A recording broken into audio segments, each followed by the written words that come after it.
Aksi kejar-kejaran truk dan expander jadi penyebab kecelakaan di gerbang tol Halim Utama. Terkuak penyebab kecelakaan beruntun di gerbang tol Halim Utama arah Cawang pada Rabu, tanggal 27 Maret tahun 2024, pada pukul 8.55 waktu Indonesia Barat. Salah seorang netizen menyebut kecelakaan beruntun bermula dari sopir truk engkel melaju secara ugal-ugalan sejak berada di KM 10. Truk tersebut kemudian menyenggol mobil expander. Sopir truk dan pengemudi expander lantas terlibat cekcok, hingga saling kejar-kejaran hingga ke depan gerbang tol Halim Utama. Tak bisa mengendalikan laju kendaraannya, sopir truk akhirnya menghantam sekitar 6 mobil yang ada di depannya.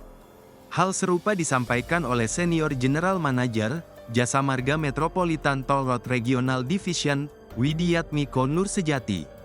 Ia mengatakan kecelakaan beruntun disebabkan oleh sebuah truk engkel yang berkendara ugal-ugalan. Diduga berkendara secara ugal-ugalan, kendaraan truk engkel, light truck, sebabkan kecelakaan di gerbang tol Halim Utama. Kendaraan datang dari arah Jatiwaringin dan berkendara secara tidak teratur mendekati gerbang tol Halim Utama, sehingga menabrak beberapa kendaraan di depannya dan berakhir terbalik miring, ujarnya dalam keterangan tertulis. Sejauh ini, terdata sebanyak 7 kendaraan terlibat dalam kecelakaan. Direktur Lalu Lintas, Dirlantas, Kepolisian Daerah Metro Jaya, Polda Metro Komisaris Besar, Kombes Latif Usman berujar, tabrakan beruntun itu bermula dari kecelakaan 2 kendaraan sebelum pintu tol. Menurut Latif, truk yang membawa furnitur menjadi penyebab awal kecelakaan di GT Halim Utama.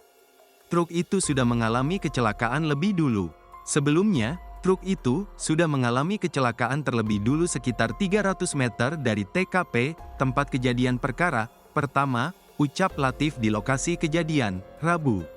Latif berujar, usai mengalami kecelakaan di TKP pertama, sopir truk melaju dengan kecepatan tinggi hingga mendekati pintu tol. Sementara, GT Halim Utama ini ada antrean, sehingga dia menerobos dan mendorong kendaraan pickup sampai dengan terlempar ke gardu 5, kata Latif lagi. Untuk saat ini, pengemudi truk sudah diamankan di Rumah Sakit UKI. Adapun korban lain sedang diidentifikasi kepolisian dan akan disampaikan informasi lebih lanjut. Download Tribun X sekarang, menghadirkan lokal menjadi Indonesia.